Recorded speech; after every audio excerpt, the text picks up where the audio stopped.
रायपुर में बीजेपी प्रदेश अध्यक्ष अरुण साव ने बयान दिया। युवाओं के साथ अन्याय प्रदेश सरकार कर रही है, यह आरोप लगाया। रोजगार के मामले, बेरोजगारी भत्ता का वादा सरकार ने नहीं निभाया और युवाओं के भविष्य के साथ सरकार खिलवाड़ कर रही है। बता दें कि अरुण साव ने भी कहा कि युवा आत्मनिर्भर नहीं होगा तब तक छत्तीसगढ़ आगे नहीं बढ़ेगा। छत्तीसगढ़ के युवाओं को मैं धन्यवाद देता हूं, जिस तरह से उन्होंने आंदोलन में सहायता की और उस आंदोलन को सफल बनाया जो बीजेपी ने चलाया था। घेराव भाजपा द्वारा किया गया था और उसमें बीजेपी ने भी बढ़ चढ़कर हिस्सा लिया था।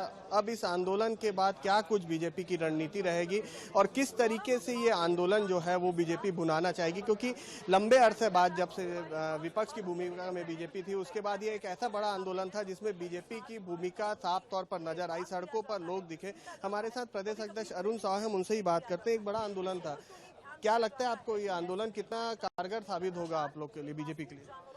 छत्तीसगढ़ के इतिहास का ये सबसे बड़ा आंदोलन कल राजधानी रायपुर की सड़कों पर दिखा।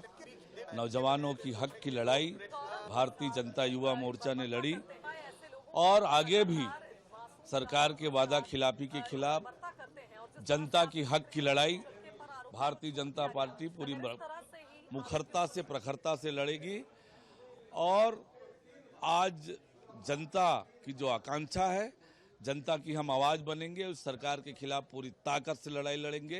भारतीय जनता पार्टी का एक एक कार्यकर्ता न झुकेगा न डरेगा, इस सरकार के खिलाफ डटकर लड़ाई लड़ेगा। क्या लगता है आप प्रदेश अध्यक्ष और नेता प्रतिपक्ष बदलने के बाद क्या ये जो उत्साह है वो आया है युवाओं में, और जो 2023 जो चुनाव होना है उसमें बीजेपी को एक बार फिर से मौका मिलेगा? निश्चित रूप से आज जो जनता का मूड दिख रहा है, कल की आंदोलन उसकी झलकी है। निश्चित रूप से 2023 में छत्तीसगढ़ की जनता भारतीय जनता पार्टी को एक बार फिर आशीर्वाद देगी कि छत्तीसगढ़ की जनता को ये लगता है कि छत्तीसगढ़ का भविष्य भारतीय जनता पार्टी के हाथों में ही सुरक्षित है।